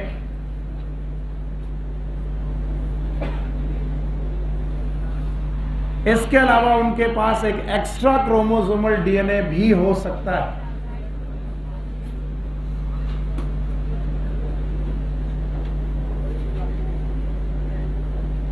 और इस एक्स्ट्रा क्रोमोसोमल डीएनए का नाम क्या रखा गया? प्लाज्मिड। प्लाज्मिड। तो प्रोकैरियोट और यूकैरियोट में एक और डिफरेंस बताओ, प्लाज्मिड किसके पास और किसके पास नहीं है? बताओ, इंक्लूजन बॉडी किसके पास? प्रोकैरियोट। किसके पास नहीं है? किनके पास मीजोसोम? प्रोकैरियोट। किनके पास नहीं है? यूकैरियोट। अब भी कुछ लोग होंगे जिनको बिल्कुल समझ में नहीं आया होगा। कितने लोग हैं? झूठ बोलते हो, घर में जाके एनसीईआरटी पढ़ते हो? कुछ लोग कहते हैं पढ़ने का वक्त ही कहाँ मिलता है, यही बैठा ले रहते हो। यस सर, वो हमें नहीं मालूम, वो आपको करना पड़ेगा। अगर समय हमारे लिए कम है, आपके पास भी कम है, उसी कम समय में आप अपना कुछ और समय कम करिए, सोने में, घूमने में, उसे यहां पर लगाइए। चलो, अब आपके सामने ओवरव्यू ऑफ सेल में से there are some sizes of the cell. Cell की साइजेस के बारे में कुछ बातें आपकी बुक में लिखी हैं। इन साइजेस को सब लोग लर्न करेंगे और फिर मुझे बताएंगे कि आपको आया कि नहीं आया। ठीक है, याद रखना। सबसे पहली बात, इन्होंने स्मॉलेस्ट सेल का साइज बताया है। किसी को याद है? बोलो, स्मॉलेस्ट सेल जो है वो कौन सी है? माइकोप्लाज्मा। और माइकोप्लाज्मा का ही एक बहन है, बनाओ बताओ, PPLO. What is PPLO? Pleuropneumonia like organism. पक्का? इन्होंने माइकोप्लाज्मा को स्मॉलेस्ट मानते हुए उसकी साइज बताई है 0.03 micron. What is 0.03 micron? Sorry, it is 0.3 micron. सही है? What is 0.3? 0.3 into 10⁻⁻6 metre. लेकिन इनसे गलती हो गई, जब इन्होंने पीपीएलओ का डायग्राम बनाया तो उसमें उसका साइज कितना दे दिया? 0.1 माइक्रोन। प्लीज इसे मेंड कर लीजिए। एनसीईआरटी कम, चाहे एक बार अगर इसे स्मॉलेस्ट बोल चुकी है तो इसको भी स्मॉलेस्ट ही होना चाहिए। तो ये 0.1 होना चाहिए था कि 0.3। कुछ लोग बोलते हैं कि sir PPLO is the smallest, mycoplasma smallest नहीं है। आप इस चक्कर में मत पड़िए। एनसीईआरटी ने लिख दिया 0.3 micron is the smallest, then it is the smallest. हाँ, तो हमको बताओ क्या बतिया रहे हो? हाँ? पानी। तो बताओ, अगर एनसीईआरटी ने लिखा कि सबसे स्मॉलेस्ट सेल कौन सी? माइकोप्लाज्मा, तो स्मॉलेस्ट सेल कौन सी होगी? माइको। अब उन्होंने पीपीएलओ का साइज कितना दिया? 0.1। तो 0.1 आपको हटाना पड़ेगा, क्योंकि ज्यादातर नोट्स, चाहे वो आकाश के हो चाहे एलन के, उन्होंने उस डायग्राम को मेंड कर दिया। 0.1 की जगह क्या रखा? 0.3। ओके, नाउ बैक्टीरिया की साइज दिया है कितना? They are about 3 to 5 micron metre. Okay, इसके अलावा आरबीसी का साइज दिया है, बोलो कितना? It is about 7 micrometre. It is the diameter of the RBC. Good, thank you. 7 micron ये डायामीटर है। ओके, कोई और साइज दिया? यस, डायग्राम में वायरस का साइज दिया है। बताओ, वायरस बैक्टीरिया से लार्जर कि स्मॉलर? माइकोप्लाज्मा से स्मॉलर। कितना दिया है? 0.02 माइक्रोन। तो वायरस इज अ लिविंग और non living? It is a connecting link between living and non living. सारे साइज लर्न होने चाहिए। तो smallest cell it is the mycoplasma, it is about 0.3 micron. PPLO को भी आपको 0.3 लिखना पड़ेगा, लेकिन डायग्राम में देखोगे 0.3 लिखा है कि 0.1? 0.1। इसके अलावा बैक्टीरिया कितना? 3 से 5 लिख लो भाई। इसके बाद आरबीसी कितना? 7। याद रखना, largest cell ostrich egg. It is ostrich egg. Size नहीं दिया, बस नाम याद रखना कि largest cell is ostrich egg. शुतुरमुर्ग का अंडा दुनिया की सबसे बड़ी लार्जेस्ट कोशिका है। And now the longest cell, nerve cell. Nerve cell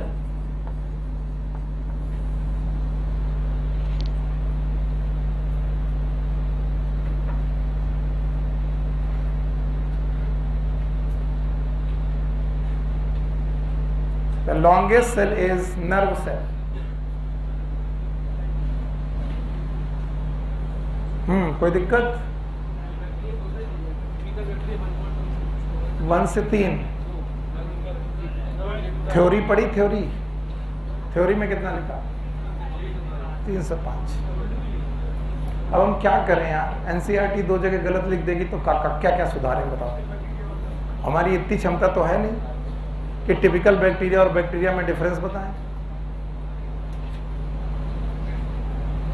note करो, रेंज है वो 1 से 3, 3 से 5 और कुछ नहीं। वो कह रहा सर आप ये भी लिखवा दो कि टिपिकल बैक्टीरिया कितना होगा। ले लिख लो, छक लो, बताओ टिपिकल बैक्टीरिया 1 से 2 माइक्रोमीटर।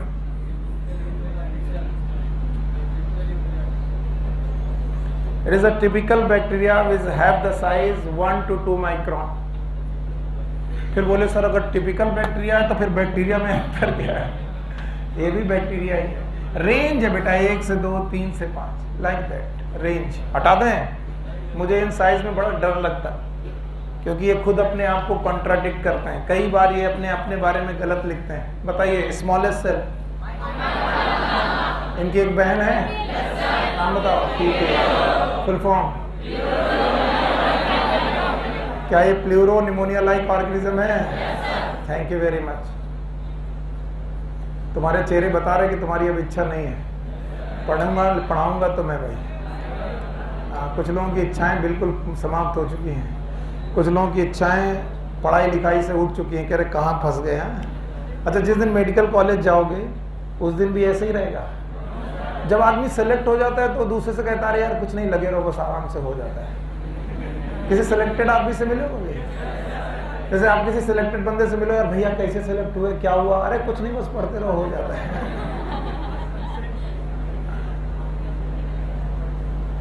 और जिनका नहीं हो रहा उनसे पूछो। जिंदगी तबाह कर ली हम लोगों ने। अच्छा खासा जी रहे थे, बढ़िया बाइक थी, घूम रहे थे, मूवी देख रहे थे, है ना, ईयरफोन में गाने सुन रहे थे, एक तरफ के बाल कटवा कर दूसरी तरफ लहरा रहे थे। अचानक किसी ने बोल दिया, कान में फूंक दिया, श्राप दे दिया कि जाओ तुमको सीपीएमटी की या फिर पीएमटी की तैयारी करनी चाहिए। और पता नहीं कौन सी घड़ी थी कि हमने मान लिया कि हाँ हम डॉक्टर बनेंगे। और जैसे हमने माना कि हम डॉक्टर बनेंगे, उस दिन से लेकर आज तक जिंदगी क्या कर ली? तबाह कर ली। अच्छा, कुछ लोग इस गलत फहमी में है कि उनका सिलेक्शन हो जाएगा तो जिंदगी अच्छी हो जाएगी। अच्छा, कितने लोगों को लगता है कि सिलेक्शन के बाद जिंदगी अच्छी हो जाएगी? भगवान करे तुम्हारा, तुम सबका सिलेक्शन हो, फिर तुम्हें पता चले कि जो तुम सोच रहे हो वो गलत है। तुम्हें खुद पता चले। अच्छा, कुछ दिन तो बड़ा अच्छा लगता है, लोग आपको बड़ी इज्जत की निगाह से देखते हैं, भाई तुम्हारा सिलेक्शन हो गया? हाँ हो गया। घर वाले अचानक जो कभी पूछते नहीं थे वो तुम्हारे लिए अलग से मिठाइयाँ मंगवाते हैं। बुआ जी जो कभी बात नहीं करती थी, बोले बेटा बच्चा घर घूम जाओ आके। वो मामा जो हमेशा टेढ़े मुंह बना के रहते थे वो बोलते थे अरे बच्चा हमारा कुछ करेगा, हमें पहले से मालूम था। वो अंकल जिनकी बिटिया इंजीनियर है, जो टेढ़े मुंह कभी देखते भी नहीं थे, वो अचानक देख रहे तुम्हारा हो गया, झूठ बोल रहे हो। वो 2 बार मन में सोचते हैं भगवान ना हुआ हो। फिर एक दिन तुम व्हाइट कोट पहन के फ्लॉन्ट करते हो। जिस दिन तुम पहली बार अपना व्हाइट कोट लेते हो तो वो एक्चुअली कॉलेज में पहना जाना चाहिए, लेकिन तुम घर से ही पहन के निकलते हो। रास्ते में जो मिले वो देखे, भैया लैब असिस्टेंट हो क्या?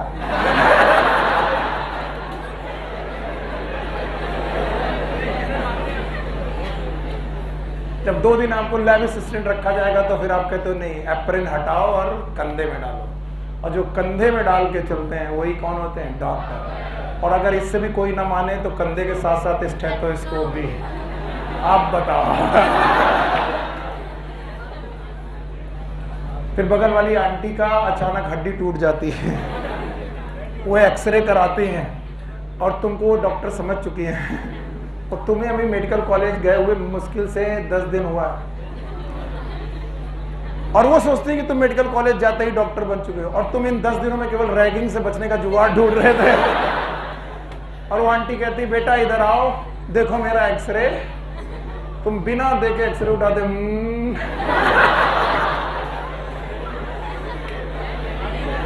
अब तुम्हारा दिमाग खराब है, हाथ है कि पैर है। हाँ फ्रैक्चर तो लग रहा है। तब तक आंटी ने बोला, डॉक्टर ने कहा फ्रैक्चर नहीं है बेटा। अच्छा नहीं है। लग तो रहा है आंटी। नहीं नहीं बउआ तुम सही से देखो, तुम अच्छे डॉक्टर हो। अच्छा नहीं आंटी नहीं लग रहा, बाएं पैर में। नहीं बेटा दाहिने में। अच्छा हमने उल्टा पकड़ रखा था। जब ऐसा हो, एक्सरे देखने के पहले सिम्टम पूछो। हाँ आंटी क्या हो गया, कहाँ हो गया? अच्छा देखो दाहिना पैर है। अपने मन में घड़ी बनाओ। हाँ आंटी दाहिने पैर में कुछ लग तो रहा है। फ्रैक्चर तो आंटी हाँ, डॉक्टर को पहले बोल देंगे। डॉक्टर बोल रहा था कि नहीं, हाँ नहीं लग रहा आंटी। ऐसे इज्जत बचाई जाती है। ये सब हमारे साथ हो चुका है ना?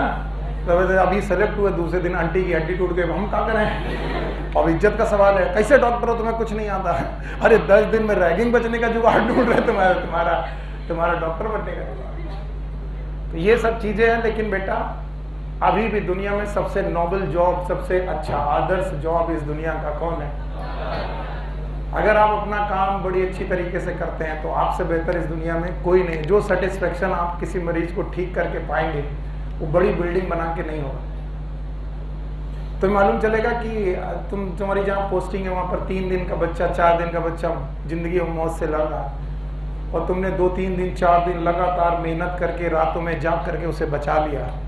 और जब वो अपनी माँ की लैप में वापस लौटता है और माँ उसे दुलार करती, तुम्हें लगता है यस कुछ तो किया यार। अगर ये सेटिस्फेक्शन चाहिए तो चाहे जितने बोर हो जाओ सेल में, हिम्मत बनाए रखनी है। पक्का? और जब भी बोर होने लगा करो तो याद रखा करो, गिटार सीखते वक्त शुरुआत में जब वो बजता है तो बहुत सुर में कि बिल्कुल बेसुरा। बताओ वो बजाना अच्छा लगेगा कि खराब? खराब। पर जब आप सीख जाओगे तो उसकी धुन अच्छी होती है। तो बताओ अभी पहले दिन से गाना बजा सकते हैं क्या? नहीं। तो अभी जिनको भी खराब लग रहा कि सर अब बहुत रहने दीजिए, वो एक बार हिम्मत और बांधे और अंदर अंदर बोले कि हमारा सिलेक्शन नहीं तो किसी का सिलेक्शन। 720 में से 720 लाने वालों हम भी इसी कतार में हैं। यस और नो? No sir.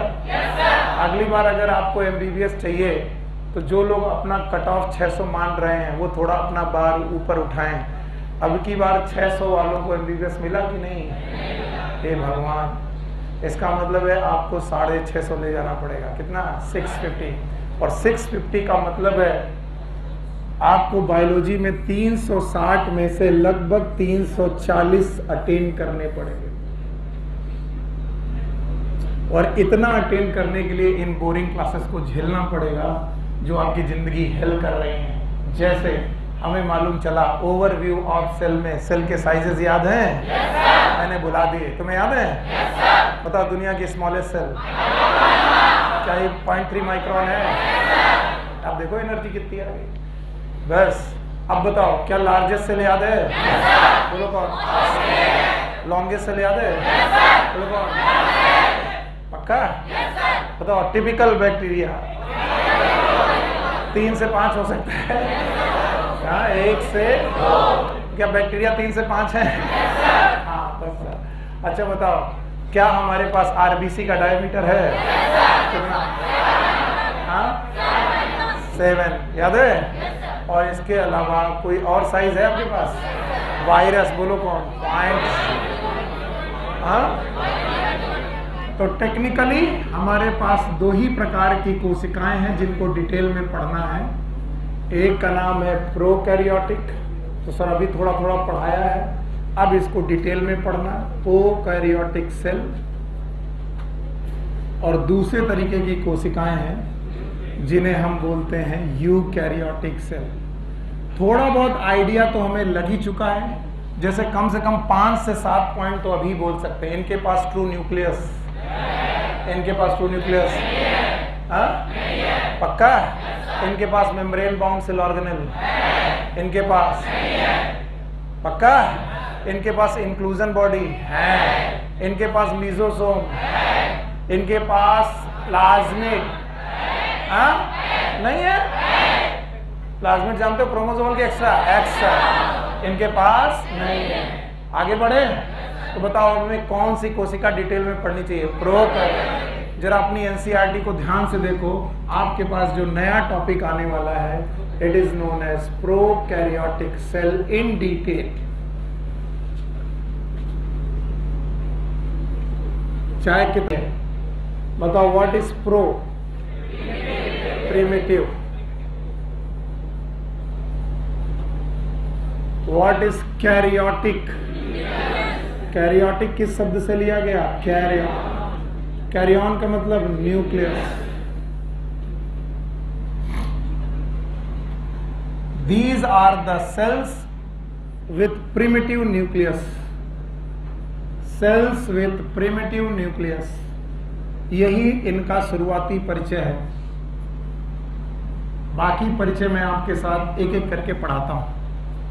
ये वो सेल हैं जिनके पास प्रिमिटिव न्यूक्लियस पाया जाता है। ये सारी की सारी सेल किंगडम मोनेरा को बिलोंग करती हैं।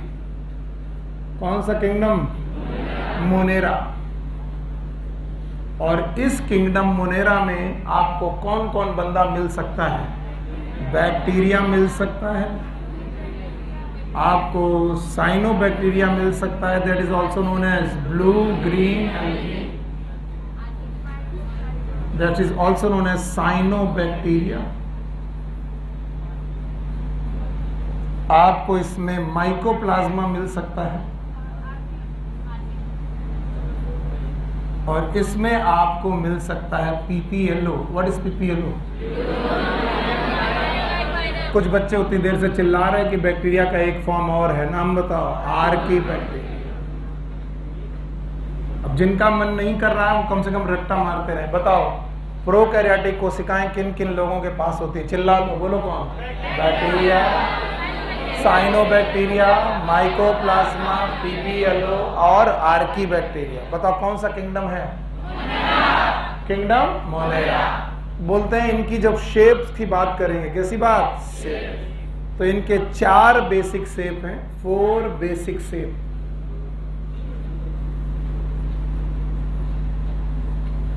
क्या इन 4 बेसिक शेप को हम लोगों ने पहले पढ़ा है? अगर गोल गोल है तो कोकस बैक्टीरिया, गोल गोल है तो। अगर बेटा रॉड शेप्ड है तो बैसिलस। पढ़ चुके हैं फिर भी जवाब नहीं आ रहा। अगर बैक्टीरिया रॉड शेप्ड है, स्फीयर है तो कोकस, और अगर कॉमा शेप है विब्रियो, और अगर स्पाइरल है तो spirillum.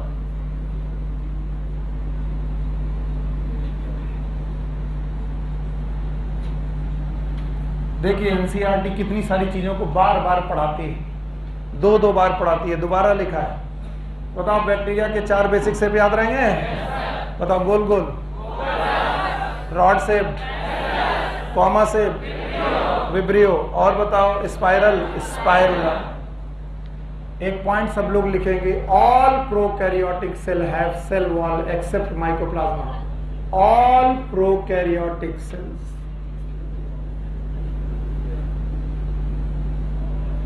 have cell wall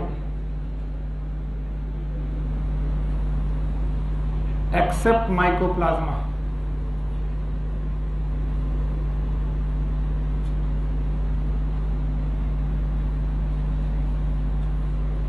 Yes, mycoplasma के पास सेल वॉल है कि नहीं है?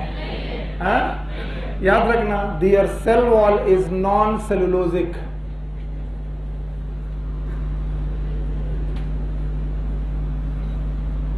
इतना सारा लिखना है क्या इसमें?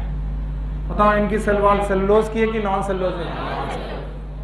नॉन सेलुलोजिक सेल वॉल है which is made up of peptidoglycan.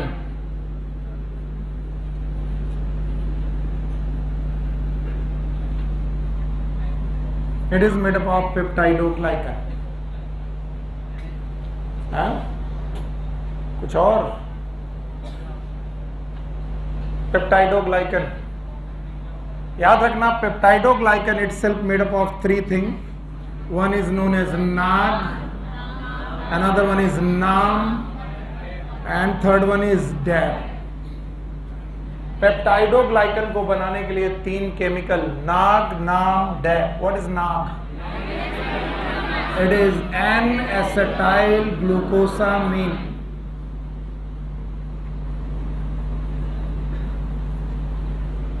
What is NAM? N-acetyl muramic acid।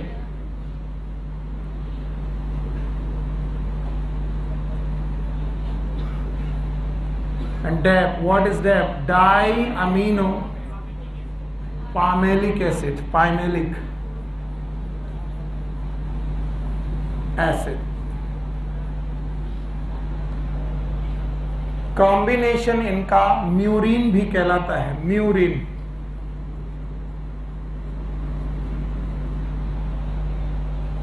तो जो बैक्टीरिया की सेल वॉल है वो सेलुलोज की बनी है कि नॉन सेलुलोज है? हाँ, नॉन। एक दो बातें मैं कह करके अपना पीछा छुड़ा रहा हूं क्योंकि मैं बोल चुका हूं। आप बोल दोगे तो अच्छा लगेगा, और ना आए तो लिख भी दूंगा। बताओ, इनके पास न्यूक्लियस के चारों तरफ न्यूक्लियर मेम्ब्रेन, लिखूं कि आपको आएगा? आएगा। बताइए, मेम्ब्रेन बाउंड सेल ऑर्गेनेल मैं लिखूं? लिखा चुका हूं मैं। Membrane bound cell organelle, mitochondria, Golgi body, endoplasmic reticulum, नहीं है। राइबोसोम है? शाबाश। दोबारा अब लिखवा रही एनसीईआरटी तो मैं क्या करूं, बार बार मत लिखो। अच्छा बताओ, इंक्लूजन बॉडी है, मीजोसोम है, इनके पास क्रोमोसोमल डीएनए है? भूल गए, क्रोमोसोमल डीएनए है। बताओ, सर्कुलर है? और बताओ, डबल स्टैंडर्ड की सिंगल? डबल। सिंगल की डबल? डबल स्टैंडर्ड है। क्या ऐसा डीएनए क्रोमोसोमल डीएनए कहलाएगा? क्या इनके पास एक एक्स्ट्रा क्रोमोसोमल डीएनए भी है? वो भी सर्कुलर है? नाम बताओ। प्लाज्मिड। प्लाज्मिड। अभी नहीं आया? आया? इतना बता दो तो मैं सेल एनवेलप की तरफ जाऊं। कहां पर? सेल। बेचारे परेशान हैं। चलें आगे? नहीं सर। बोला नहीं सर, ये बोलने वाला वाहियात है, बदतमीज है जिसने बोला नहीं। हटाएं। बताओ, ऑल प्रोकैरियोटिक सेल है सेल वॉल एक्सेप्ट इनकी सेल वॉल सेलुलोज की बनी है कि नहीं है? बताओ, क्या ये नॉन सेलुलोज है? नाम बताओ। पेप्टाइडोग्लाइकन। फिर से बोलो। बस एक आखिरी चीज पढ़ाऊंगा, इसके बाद छुट्टी कर दूंगा, चिंता मत करना। फिर 6 बजे मिलेंगे। सिंपल चीज बताओ, क्या पेप्टाइडोग्लाइकन 3 चीजों से मिलकर बना है? नाम बोलो। नाग? पक्का? नाग का फुल फॉर्म याद है? बोलो। N-acetyl glucosamine। नाम याद है? N-acetyl muramic acid। डैप याद है? डाइअमीनो पैरामिड। एक खाना पूर्ति कर रहा हूं। न्यूक्लियस में न्यूक्लियर मेम्ब्रेन? पता नहीं। न्यूक्लियोइड रीजन है? डीएनए सर्कुलर है? डबल स्टैंडर्ड है? एक्स्ट्रा क्रोमोसोमल डीएनए है? नाम बताओ। प्लाज्मिड। कितना आता है? इंक्लूजन बॉडी है? नहीं है। कह रहा नहीं है। मीजोसोम है? और ना है तो कोई बात नहीं है, दोबारा फिर से पढ़ा दूंगा। हर प्रोकैरियोटिक्स और सेल, हर इट हैव सेल एनवेलप। ये यूकैरियोटिक में नहीं है सब, लेकिन प्रोकैरियोटिक कोशिकाओं में सेल एनवेलप नाम का एक स्ट्रक्चर है। And this cell envelope is made up of 3 things.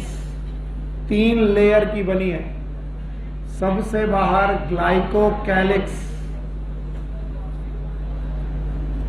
बीच में सेल वॉल, और सबसे अंदर सेल मेम्ब्रेन।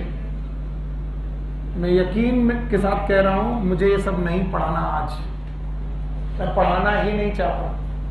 मैं जानता हूं तुम्हारा दिमाग पक चुका है, इसलिए इसको केवल सुन लो और इधर देखो, सब लोग उधर देखो। बोलते किसी भी कोशिका को अगर तुम उठाओगे, प्रोकैरियोटिक कोशिका को, वो मैं कल पढ़ा दूंगा, चिंता मत करो, तो इस कोशिका में 3 लेयर दिखाई पड़ेगी। कितनी लेयर? 3। सबसे बाहर की एक लेयर दिखाई पड़ेगी जिसका नाम है ग्लाइकोकैलिक्स। फिर से बोलो, glycocalyx. It is known as glycocalyx and it meant for attachment. मैं डिटेल में कल पढ़ाऊंगा, आज नहीं पढ़ाऊंगा। ग्लाइकोकैलिक्स के बाद यहां पर एक लेयर आपको मिलेगी which is known as cell wall. फिर से बोलो, सेल वॉल। और इस सेल वॉल के बाद, बेटा उठा,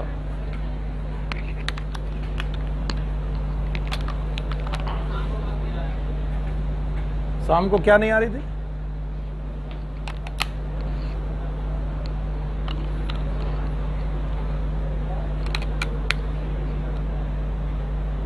ओके। इसके बाद सबसे अंदर आपको एक लेयर मिलेगी, yes, it is known as cell membrane और प्लाज्मा मेम्ब्रेन।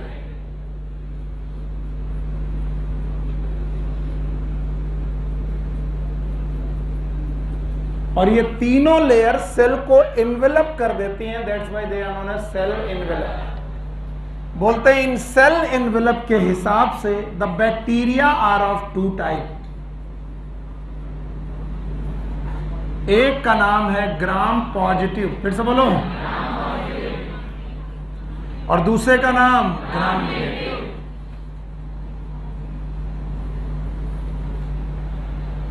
कितने प्रकार की? एक कौन? ग्राम पॉजिटिव, और एक कौन? Gram negative. और ये ग्राम पॉजिटिव क्यों है, ग्राम नेगेटिव क्यों है, ये बुक में नहीं दिया, इसलिए सारे लोग नोट करेंगे, क्वेश्चन आता है, सारे लोग नोट करेंगे, क्वेश्चन आता है, मैं आपको बता रहा हूं, इसलिए इसको नोट किए बिना मत जाइएगा, फिर घर चले जाइएगा, जैसे ही नोट हो जाए वैसे समझ लेना। बोलते हैं बैक्टीरिया के सेल एनवेलप में आप एक डाई डालो, इस डाई का नाम है क्रिस्टल वायलेट।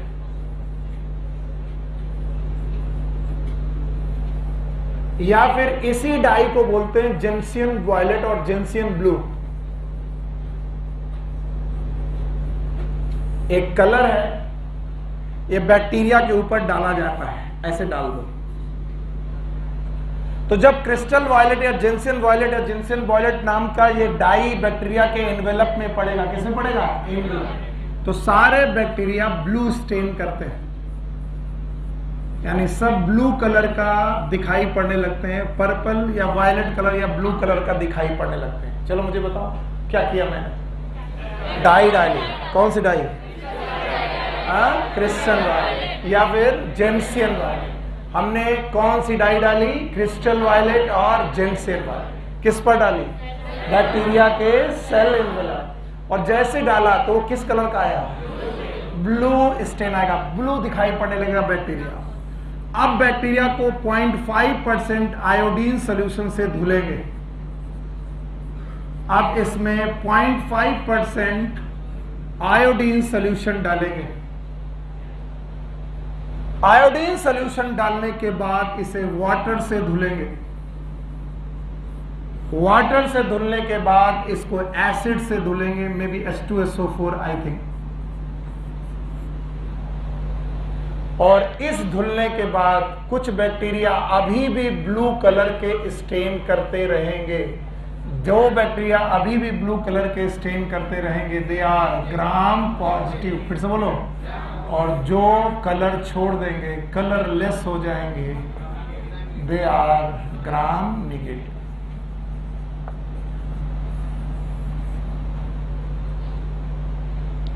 याद रखना, कुछ लोग कलर को मेंटेन रखते हैं, कुछ लोग कलर को छोड़ देते हैं। इसका भी कारण है सेल वॉल में फैटी टिश्यू का इन्वॉल्वमेंट, यानी इनकी सेल वॉल में नाग नाम डेप के अलावा भी कुछ एक्स्ट्रा फैटी टिश्यू होते हैं। याद करो, सेल वॉल किसी की बनी थी?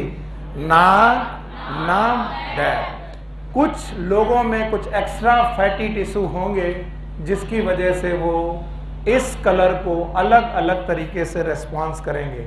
जो लोग कलर को मेंटेन रखेंगे वो ग्राम पॉजिटिव, और जो कलर छोड़ देंगे वो ग्राम नेगेटिव। नहीं आया? आया। चलिए एक बार मुझे बताइए क्या किया आपने?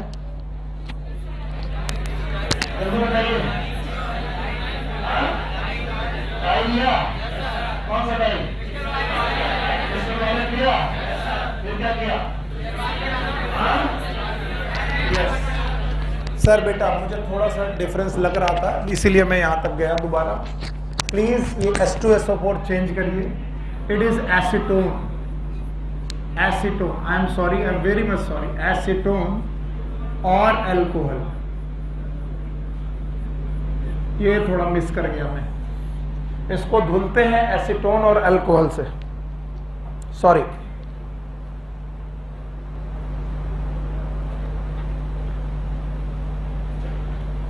I am sorry. चलो भाई अब बताओ कौन सी डाई? क्रिस्टल वायलेट और जेंसन वायलेट। कैसा कलर? ब्लू।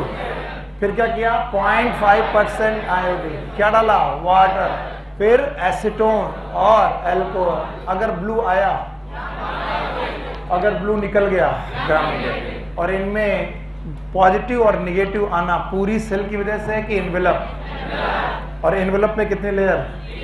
तीनों याद है? सबसे बाहर, हाँ, और दूसरा, तीसरा, पक्का?